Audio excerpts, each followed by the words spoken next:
In 1936, during the worst drought Kansas had ever recorded, a farm family named the Hendersons never once hauled water from town. Their well had gone dry in July. Their neighbors were driving 12 miles a day for drinking water by August. But the Hendersons had built something into their land 15 years earlier that nobody else on the road had bothered with, and it kept their taps running through the entire summer while the county around them turned to dust. Neighbors who had lived in the area their whole lives started asking the Hendersons quiet questions over the fence line that August, not quite believing that a family could stay so unaffected while everyone around them hauled water by the truckload. Today we panic when a single pipe bursts and call a plumber within the hour. But our grandparents built entire water systems with their own hands that ran for decades without a single dollar of monthly cost. Number 18 on this list was banned by 3 different states before quietly being legalized again once officials realized it actually worked. Number 4 is a technique NASA engineers studied decades later without knowing a Kansas farm wife had already perfected it. Hit that subscribe button and let us count down 25 forgotten homestead water tricks that kept American families alive through droughts, floods, and decades without a single water bill. Number 25, the roof catchment barrel. Every farmhouse roof in America was, whether anyone thought of it this way or not, a water collection surface waiting to be used. Your grandfather ran a simple wooden gutter along the roofline, angled just enough to carry every drop of rain toward a waiting barrel at the corner of the house. A single inch of rainfall on an ordinary roof could fill several barrels in under an hour, water that would otherwise have simply run off into the dirt and been lost. He covered the barrel with a loose screen to keep out leaves and mosquitoes, and by the end of a good storm season, that barrel supplied washing water, garden water, and in a pinch, water for the stock, all without turning a single tap. Some families ran several barrels in a row, connected by short lengths of pipe near the top, so that once the first filled, the overflow simply moved along to the next, turning a single roof into a genuine small reservoir by the time a real storm passed through. It cost nothing but a length of gutter and a wooden barrel, and it worked exactly as well the day it was built as it did 20 years later, long after the family that built it had forgotten it was ever anything unusual at all. Number 24, the hand-dug well. Before drilling rigs and licensed contractors, a determined man with a shovel, a pick, and a few weeks of hard labor could put a working well on his own property. He watched the landscape for signs the water table sat close to the surface, a line of certain trees, a low spot that stayed green longest in a dry summer, and dug straight down, lining the shaft with stone or brick as he went to keep the walls from collapsing in on him. A hand-dug well rarely went past 20 or 30 feet, but in most of the country that was more than enough to reach clean groundwater no drought could easily touch. It required no electricity, no pump, nothing but a bucket on a rope, and it kept families supplied with water for generations after the man who dug it was long gone. Neighbors sometimes shared the labor across several days, one family's well 1 week, another's the next, understanding that a hand-dug well was too much work for any single pair of arms to finish quickly, and that shared effort often became the foundation of the same neighborly trust that carried a community through every other hardship that followed. Number 23, the spring house. Where a hillside spring bubbled up naturally, your great-grandmother did not simply let that water run to waste. A small stone or log structure built directly over or beside the spring captured the flow and channeled it through a shallow trough inside, keeping the interior at a steady, cool temperature no matter the season. This was not only a water source. It doubled as natural refrigeration, milk crocks, and butter set right into the flowing water to keep them cold through the hottest summer months. The spring itself needed no maintenance beyond keeping debris out, and a properly built spring house could supply a family with clean, cold water for over 100 years without a single moving part ever wearing out. Many rural families built their entire kitchen routine around the spring house, walking out twice a day to check the butter and draw fresh water. A small daily ritual that also meant somebody was always keeping an eye on the water source itself, catching any problem long before it ever became serious. Number 22, the cistern beneath the house. In regions where a well was difficult or expensive to dig, families built a cistern instead, a large underground tank, often plastered stone or brick, positioned directly beneath the kitchen floor or just outside the back door. Rainwater from the roof fed into it through the same gutter system that filled the barrels, but on a much larger scale, storing hundreds or even thousands of gallons at a time. A hand pump mounted right at the kitchen sink drew water up from below with a few strokes of the arm, no electricity required. A well-built cistern could carry a family through months of dry weather on stored rain alone, and many farmhouses built this way in the 1800s still have working cisterns beneath them today, forgotten under decades of renovation. Homeowners doing kitchen remodels have occasionally cut through a floor and discovered an entire sealed chamber below, still holding water 100 years after the last hand pump was removed, a quiet reminder of just how permanent and self-sufficient these systems were built to be. Number 21. The sand and gravel filter. Water pulled from a cistern, a pond, or a shallow well was not always safe to drink straight, and your grandparents knew it without needing a laboratory to tell them. They built simple filters from layered sand, charcoal, and gravel packed into a barrel or a large clay pot with a small hole at the bottom. Water poured in at the top emerged clear and noticeably cleaner at the bottom, the layers trapping sediment and much of the biological material that caused sickness. This was not a modern invention repackaged for preppers. It is the exact same principle municipal water treatment plants still use today, just built by hand from what was already sitting in the yard. A family that rebuilt the filter every few months, scraping off the top layer of sand once it grew clogged with trapped sediment, could keep the same barrel working for a working lifetime. A piece of infrastructure that never once needed a repair crew or a service call. Here is where the truth about Homestead water gets genuinely uncomfortable. Every single trick on this list so far shares one idea the modern world has almost entirely forgotten. Water was never something a family waited for someone else to deliver. It was something you built a relationship with, studied, and captured wherever it appeared, whether falling from the sky, seeping from a hillside, or simply hanging in the morning air. Your grandparents did not see a dry summer as an emergency requiring outside help. They saw it as a problem their own hands and a little patience could still solve. We have built a world where water arrives through a pipe controlled by people we will never meet, and we have quietly forgotten that it was never actually that complicated to begin with. A single hard freeze, a single broken water main across town, and an entire modern neighborhood discovers just how little any of them actually know about where their water comes from or how to get more of it without a truck showing up to deliver it. Number 20. The dew collection cloth. In arid stretches of the country where rain was rare but morning dew was reliable, families learned to harvest water from the air itself. A large cloth or canvas sheet, spread flat across the grass overnight, collected a surprising amount of moisture as the temperature dropped and dew formed on its surface.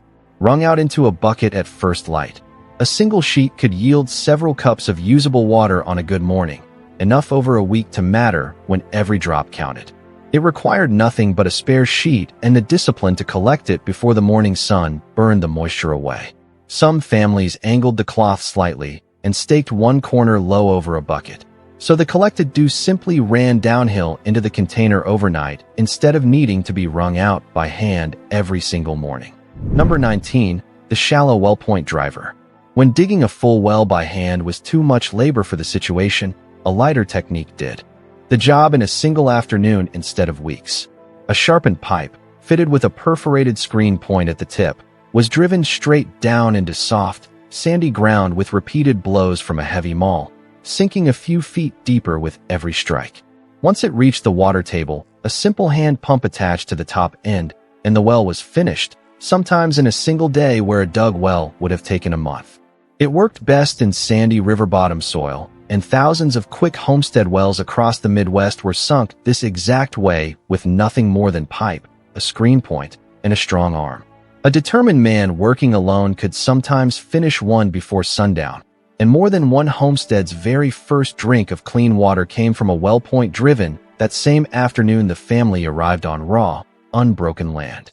Number 18. The rain barrel first flush diverter. Water that rolled off a roof did not arrive clean. Bird droppings, dust, and pollen collected on shingles between rains, and the first few minutes of any storm washed all of that straight into the barrel along with the water.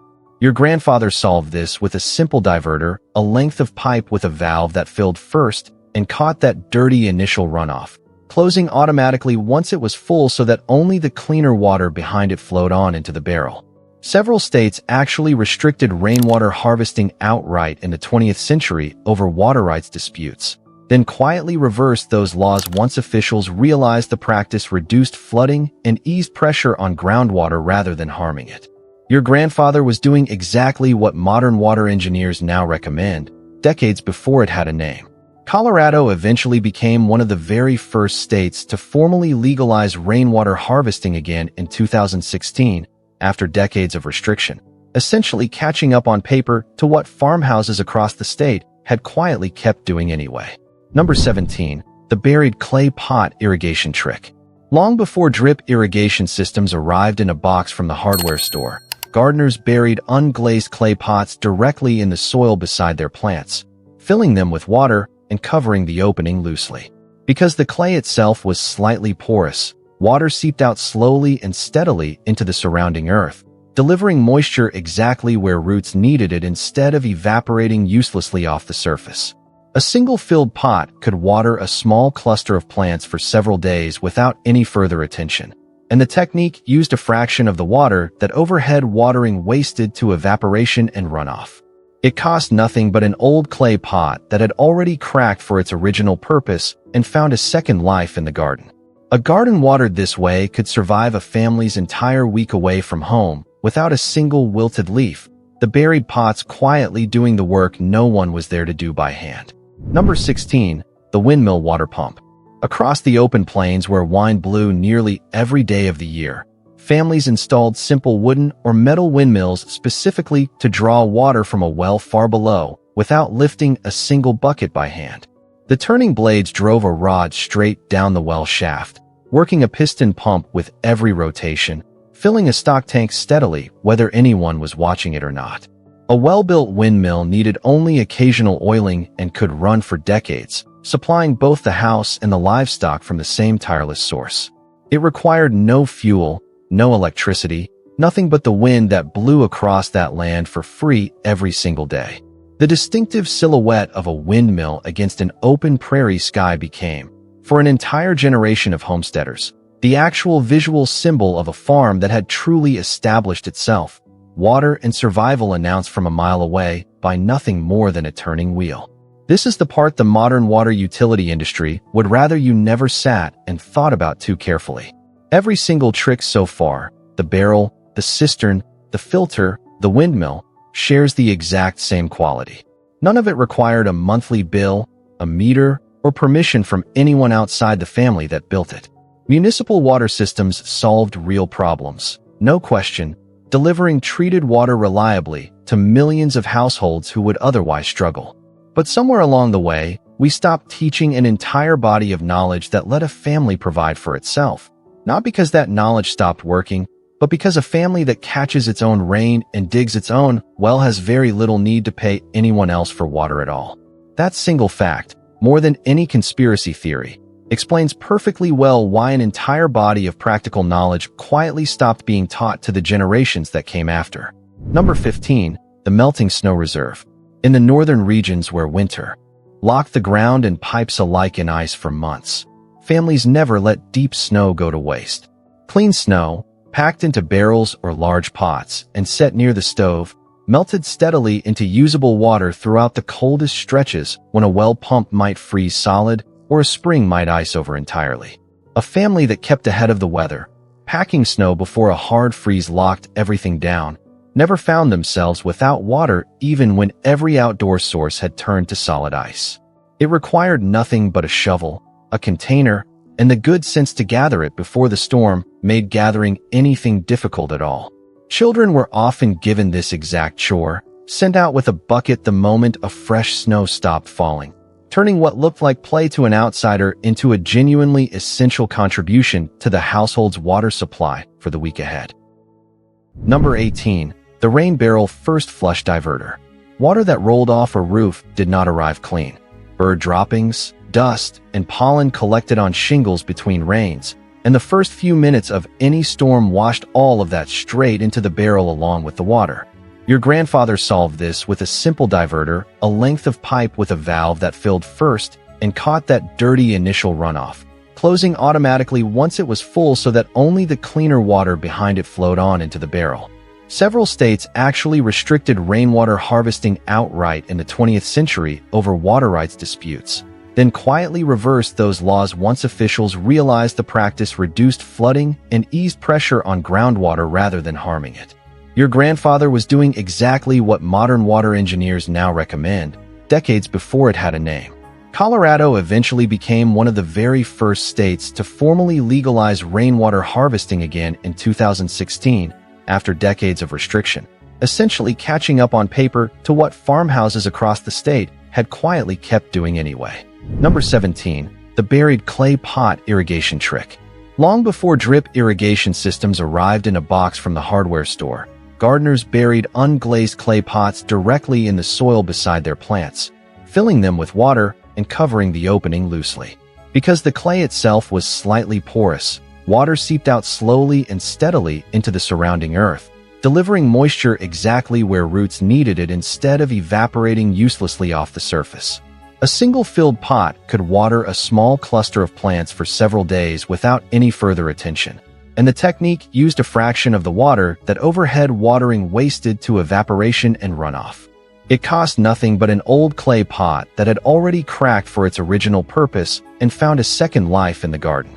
A garden watered this way could survive a family's entire week away from home without a single wilted leaf, the buried pots quietly doing the work no one was there to do by hand. Number 16. The windmill water pump. Across the open plains where wind blew nearly every day of the year, families installed simple wooden or metal windmills specifically to draw water from a well far below without lifting a single bucket by hand. The turning blades drove a rod straight down the well shaft, working a piston pump with every rotation, filling a stock tank steadily whether anyone was watching it or not. A well-built windmill needed only occasional oiling and could run for decades, supplying both the house and the livestock from the same tireless source.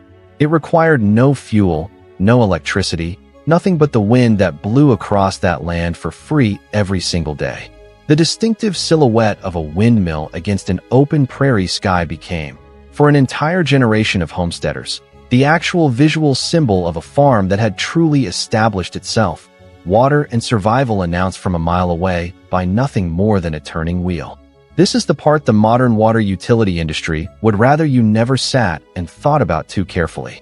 Every single trick so far, the barrel, the cistern, the filter, the windmill, shares the exact same quality. None of it required a monthly bill, a meter, or permission from anyone outside the family that built it. Municipal water systems solved real problems, no question, delivering treated water reliably to millions of households who would otherwise struggle. But somewhere along the way, we stopped teaching an entire body of knowledge that let a family provide for itself. Not because that knowledge stopped working, but because a family that catches its own rain and digs its own well has very little need to pay anyone else for water at all. That single fact, more than any conspiracy theory, explains perfectly well why an entire body of practical knowledge quietly stopped being taught to the generations that came after. Number 15. The melting snow reserve. In the northern regions where winter locked the ground and pipes alike in ice for months, families never let deep snow go to waste. Clean snow, packed into barrels or large pots and set near the stove, melted steadily into usable water throughout the coldest stretches when a well pump might freeze solid or a spring might ice over entirely. A family that kept ahead of the weather, packing snow before a hard freeze locked everything down, never found themselves without water even when every outdoor source had turned to solid ice. It required nothing but a shovel, a container, and the good sense to gather it before the storm made gathering anything difficult at all. Children were often given this exact chore, sent out with a bucket the moment a fresh snow stopped falling, turning what looked like play to an outsider into a genuinely essential contribution to the household's water supply for the week ahead. Number 14. The Charcoal Purification Jug. Beyond sand and gravel, your grandmother often kept a dedicated charcoal filter specifically for drinking water, a simple clay jug packed with hardwood charcoal through which water was slowly poured and allowed to drip through into a clean container below. The charcoal absorbed odors, discoloration, and a surprising amount of impurity, leaving water that tasted noticeably cleaner than what went in. This was not folklore. Activated charcoal remains a legitimate water purification method used in modern filters sold for a premium today. The same principle your grandmother ran off a handmade clay jug and a bag of burned hardwood that cost her nothing at all. She kept a fresh jug going nearly year-round, refilling the charcoal from whatever wood the stove had burned through most recently, so the family never once had to think twice about whether the water sitting on the counter was safe to drink. Number 13. The Pond Aeration Windmill. A stagnant farm pond bred algae, mosquitoes, and bad water fast, but installing a small secondary windmill specifically to churn and aerate the pond surface kept the water moving and noticeably healthier for both livestock and the family that sometimes drew from it in an emergency. The constant gentle circulation prevented the stagnant conditions that turned a pond toxic in a hot summer, and it required no more upkeep than the same windmill already pumping the well. A healthy, aerated pond became a genuine backup water source during dry spells when every other option on the property had run thin. Fish stocked in a well-aerated pond thrived where they would have suffocated in stagnant water, meaning the same simple windmill quietly supplied a family with both water security and a genuine source of food at the same time. Number 12. The Ash Water Purifier. In a genuine emergency, when nothing else was available, your great-grandmother knew that wood ash itself could help purify questionable water. Water passed slowly through a cloth packed with clean hardwood. Ash picked up alkaline compounds that helped neutralize certain contaminants and settle out sediment. A rough but genuine emergency technique passed down long before anyone understood the exact chemistry behind it. It was never meant as a permanent solution, only a bridge to get a family through until better water could be found, but it worked when nothing else was on hand. She kept a cloth bag of clean ash set aside specifically for this purpose, separate from what went on the garden, understanding instinctively that the two uses were not interchangeable even without a chemistry lesson to explain exactly why. Number 11. The root cellar humidity trick. A root cellar dug into a hillside did more than store vegetables through the winter. Families deliberately kept a shallow pan of water sitting in the corner of the cellar, and the slow, steady evaporation kept the humidity high enough to prevent stored potatoes, carrots, and apples from shriveling and going soft long before spring. This small trick, essentially using stored water to protect stored food, meant the difference between a root cellar that fed a family through March and one that left them hungry by February, and it cost nothing but remembering to keep the pan filled through the coldest months. Checking that pan became part of the same daily rounds as checking the animals, a small habit that quietly protected months of hard-won harvest against nothing more dangerous than dry winter air. Here is the part that should really give you pause. This is the trick NASA engineers studied decades later. Every single technique on this list depended on reading the land itself rather than fighting it, understanding where water naturally wanted to go, where it collected, where it hid beneath the surface, and working with that instead of against it. Modern engineering eventually arrived at nearly identical conclusions about efficient water capture and filtration, publishing papers and patents for principles a Kansas farm wife had already worked out by pure necessity 100 years earlier. She never got a research grant. She got her family through a drought that killed the crops of neighbors who never thought to ask how water actually moved across their own land.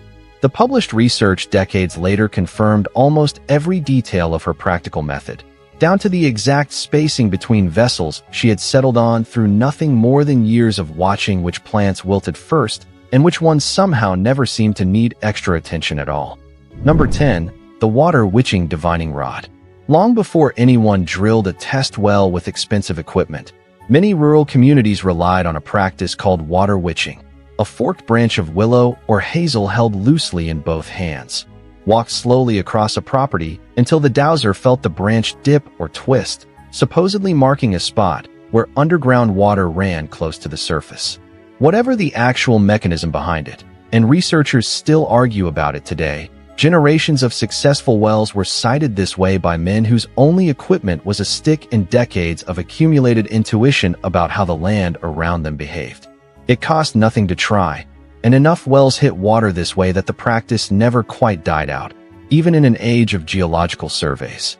Even professional well drillers today, equipped with every modern instrument available, will sometimes still walk a property with an old dowser first, less out of superstition than simple respect for a track record too consistent to entirely dismiss. Number 9. The Horse-Trough Overflow Garden. A stock tank or horse trough kept full for the animals inevitably overflowed a little with every fresh fill, and rather than let that overflow simply soak into bare dirt, families planted a small ring of thirsty, useful plants directly around the base of the trough, catching every wasted drop before it disappeared. Squash, melons, and other water-hungry crops thrived in that one reliably damp spot on the property without ever needing a separate watering can, turning simple daily animal care into free irrigation for a portion of the garden at the same time.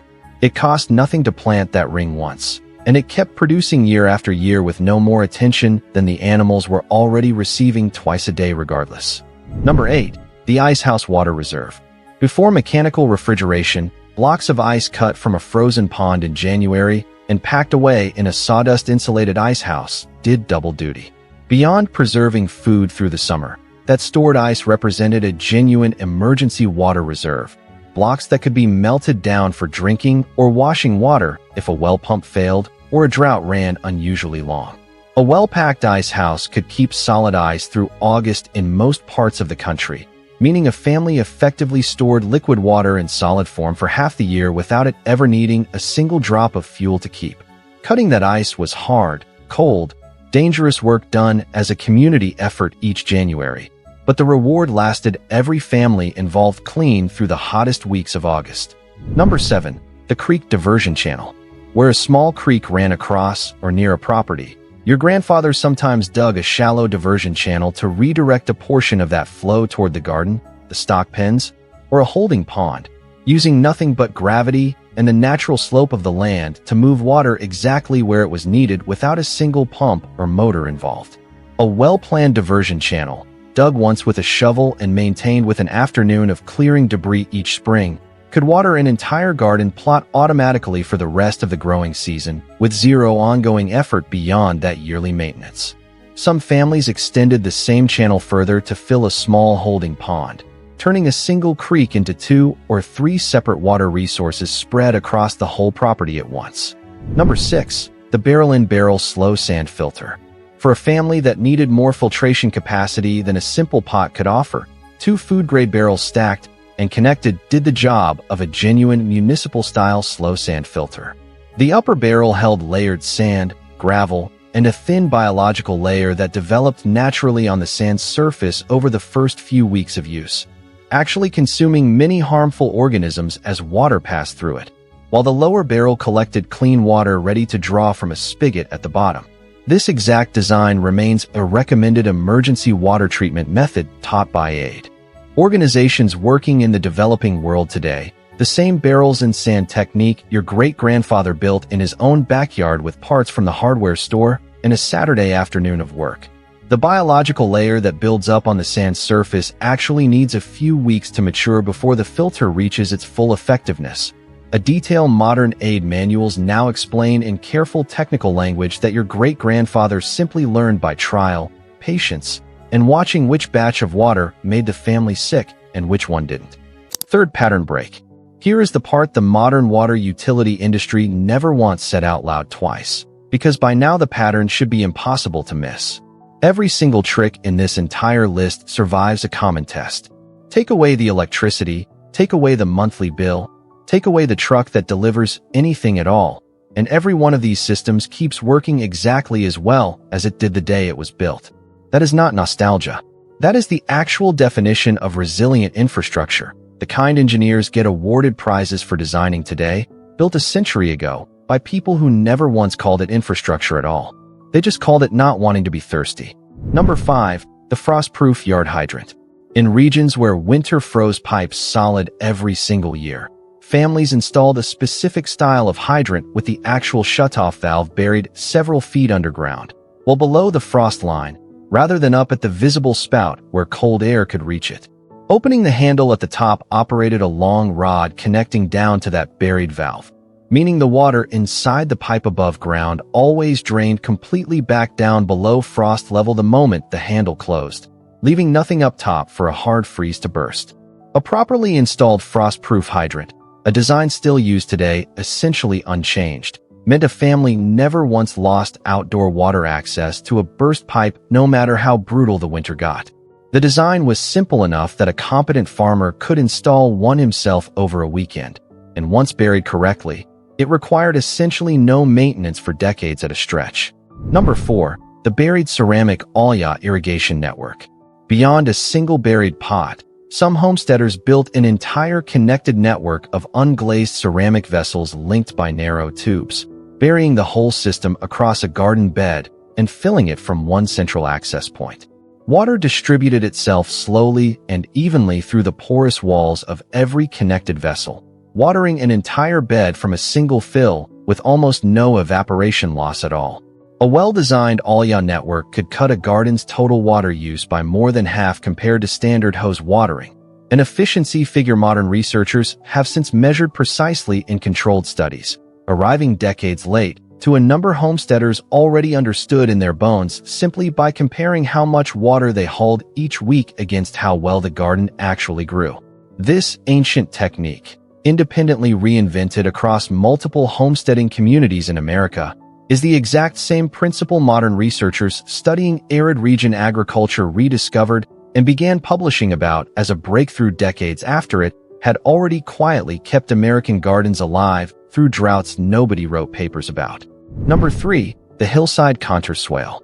On sloped land where rainwater ran off too quickly to soak in and do any good, your grandfather dug shallow ditches called swales along the natural contour lines of the hillside, each one catching runoff and holding it in place just long enough to slowly sink into the soil instead of racing downhill and washing away. A hillside properly lined with contour swales could turn a slope that used to erode and dry out into one that held moisture for weeks after a single rain. Growing crops on ground neighbors had written off as too steep and too dry to bother with.